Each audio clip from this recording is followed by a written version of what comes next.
Hi friends, ಎಲ್ಲರಿಗೂ ನಮಸ್ಕಾರಗಳು. ಕಸ್ತೂರಿ ರಶ್ಮಿ ಚಾನಲ್ಗೆ ಸ್ವಾಗತ. ನಾನಿವತ್ತು ಕದಲಿ ಬಾಳೆಹಣ್ಣಲ್ಲಿ ಬಾಳೆಹಣ್ಣಿನ ಹಲ್ವಾ ಮಾಡಬೇಕಂತ ಎಣಿಸಿದ್ದೀನಿ. ಈ ಬಾಳೆಹಣ್ಣಿನ ಹಲ್ವಾ ಮಾಡಲು ತುಂಬಾ ಸುಲಭ ಮತ್ತು ಇದೊಂದು ರುಚಿಕರವಾದ ಸಿಹಿ ತಿಂಡಿ ಕೂಡ.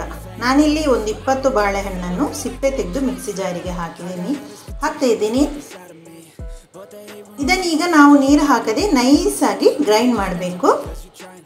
ನೋಡಿ, ಈಗ ರೆಡಿ ಆಯಿತು. ಇಲ್ಲಿ ನಾನು ಒಂದು ಕಡಾಯನ್ನು ತಗೊಂಡಿದ್ದೇನೆ. ಅದಕ್ಕೆ ಈಗ ಒಂದು 2 ಕಪ್ನಷ್ಟು ಬೆಲ್ಲವನ್ನು ಹಾಕ್ತಾ ಇದ್ದೀನಿ. ಬೆಲ್ಲಕ್ಕೆ ಒಂದು ಸ್ವಲ್ಪ ನೀರನ್ನು ಹಾಕಿ ಇದನ್ನು ಈಗ ಕರಗಿಸಬೇಕು.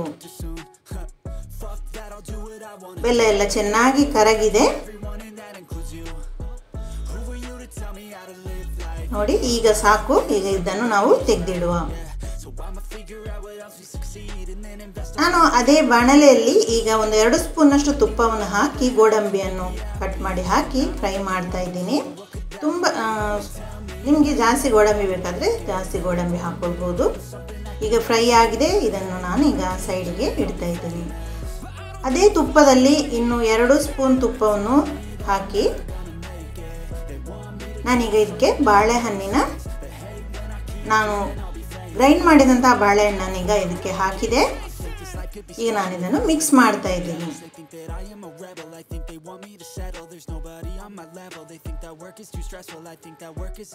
ಇಲ್ಲಿ ನಾನು ಕಡಾಯನ್ನು ತಗೊಂಡಿದ್ದೀನಿ. ಇದನ್ನು ಮಿಕ್ಸ್ ಮಾಡ್ತಾ ಇದ್ದೀನಿ.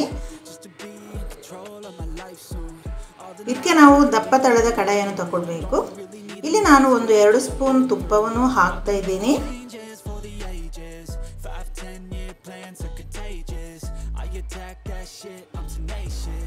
ಬಾಳೆಹಣ್ಣಿನ ಹಲ್ವಕ್ಕೆ ತುಪ್ಪ ತುಂಬಾನೇ ಬೇಕಾಗುತ್ತೆ.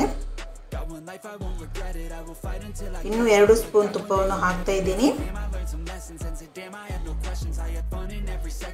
ಚೆನ್ನಾಗಿ ಮಿಕ್ಸ್ ಮಾಡುವ.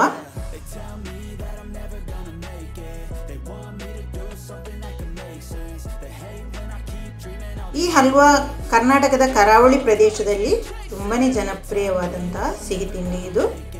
ಈಗ 2 ಸ್ಪೂನ್ ತುಪ್ಪವನ್ನು ಹಾಕ್ತಾ ಇದ್ದೀನಿ. ಚೆನ್ನಾಗಿ ಮಿಕ್ಸ್ ಮಾಡುವ. ಬಾಳೆಹಣ್ಣಿನ ಹಲ್ವಾ ಮಾಡಲಿಕ್ಕೆ ಸ್ವಲ್ಪ ಸಮಯ ಜಾಸ್ತಿ ತಗೊಳ್ಳುತ್ತೆ ಬೇರೆ ಹಲ್ವಕ್ಕಿಂತ. ಈಗ ಚೆನ್ನಾಗಿ ಮಿಕ್ಸ್ ಮಾಡುವ. ಇಲ್ಲಿ ನಾನೀಗ ಬೆಲ್ಲದ ಪಾಕವನ್ನು ಇದಕ್ಕೆ ಹಾಕ್ತಾ ಇದ್ದೀನಿ. ಬೆಲ್ಲದ ಪಾಕವನ್ನು ಹಾಕಿ ಚೆನ್ನಾಗಿ ಮಿಕ್ಸ್ ಮಾಡುವ.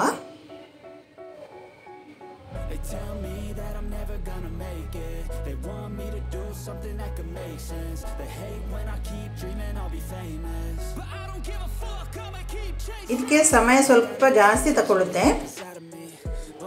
ಆಗೊಮ್ಮೆ ಈಗೊಮ್ಮೆ ತುಪ್ಪವನ್ನು ಸೇರಿಸುವ ಮೂಲಕ ನಿರಂತರವಾಗಿ ಬೆರೆಸ್ತಾನೆ ಇರಬೇಕು. ಒಂದು 15 ನಿಮಿಷಗಳ ಕಾಲ ತುಪ್ಪದಲ್ಲಿ ಚೆನ್ನಾಗಿ ನಾವು ಮಿಕ್ಸ್ ಮಾಡ್ತಾ ಕೈಯಾಡಿಸ್ತಾ ಇರಬೇಕು. ಈಗ ನಿಮಗೆ ಬಣ್ಣದಲ್ಲಿ ಬದಲಾವಣೆ ಕಾಣಬಹುದು. ಈ ಟೈಮಲ್ಲಿ ನಾನೀಗ ಗೋಡಂಬಿ ಮತ್ತು ಏಲಕ್ಕಿ ಹುಡಿಯನ್ನು ಹಾಕ್ತಾ ಇದ್ದೀನಿ. ಚೆನ್ನಾಗಿ ಮಿಕ್ಸ್ ಮಾಡುವ. ಹಲ್ವದ ಪ್ರಮಾಣವನ್ನು ಆಧರಿಸಿ ಸಮಯ ಹೆಚ್ಚು ಕಡಿಮೆ ಆಗ್ಬೋದು. ನಿಮಗೆ ಸಾಫ್ಟ್ ಆದ ಹಲ್ವ ಬೇಕಾದರೆ ಸ್ಪೂನಲ್ಲಿ ತೆಗೆದು ತಿನ್ನುವ ಹಾಗೆ ಈಗ ನಾವು ನಿಲ್ಲಿಸ್ಬೋದು.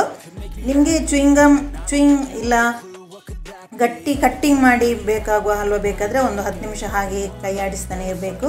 ನೋಡಿ, ಈಗ ರೆಡಿ ಆಗಿದೆ. ನೋಡಿ, ಸೈಡಲ್ಲಿ ತುಪ್ಪ ಎಲ್ಲ ಕಾಣ್ತಾ ಉಂಟಲ್ಲ, ಸೈಡಲ್ಲಿ ತುಪ್ಪ ಬರಬೇಕು. ಆಗ ನಮ್ಮ ಹಲ್ವ ರೆಡಿ ಆಗಿದೆ ಅಂತ ಅರ್ಥ. ನೋಡಿ, ಈಗ ನಾವು ತೆಗಿಬೋದು. ನಾನಿಲ್ಲಿ ಒಂದು ಬಟ್ಟಲಿಗೆ ತುಪ್ಪವನ್ನು ಹಾಕಿ ಸವರಿದ್ದೆ. ಅದಕ್ಕೆ ಈಗ ನಾನು ಹಲ್ವವನ್ನು ಹಾಕ್ತಾ ಇದ್ದೀನಿ. ಈಗ ಇದನ್ನು ಲೆವೆಲ್ ಮಾಡುವ ಮತ್ತು ಅದನ್ನು ತಣ್ಣಗಾಗಲಿಕ್ಕೆ ಬಿಡುವ. ನಿತ್ಯವೂ ಬಾಳೆಹಣ್ಣನ್ನು ಸವಿದರೆ ಆರೋಗ್ಯ ವೃದ್ಧಿಯಾಗುವುದು. ಬಾಳೆಹಣ್ಣಿನಲ್ಲಿ ಸಾಕಷ್ಟು ಆರೋಗ್ಯಕರ ಪೋಷಕಾಂಶಗಳಿವೆ.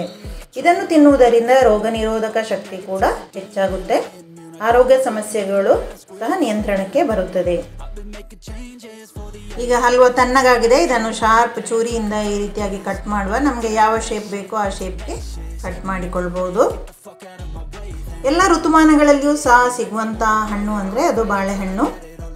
ಈ ಬಾಳೆಹಣ್ಣಿನಲ್ಲಿ ಪೊಟ್ಯಾಷಿಯಂ ಸಹ ಸಮೃದ್ಧವಾಗಿದೆ. ಇದು ರಕ್ತದೊತ್ತಡದಂತಹ ಸಮಸ್ಯೆಯನ್ನು ಸಹ ನಿಯಂತ್ರಣ ಮಾಡುವುದು ಇದು ಹೃದಯದ ರಕ್ತನಾಳ ಮತ್ತು ಹೃದಯದ ಸಂಬಂಧಿ ಕಾಯಿಲೆಯನ್ನು ತಡೆಯಲು ಸಹ ಸಹಾಯ ಮಾಡುತ್ತದೆ.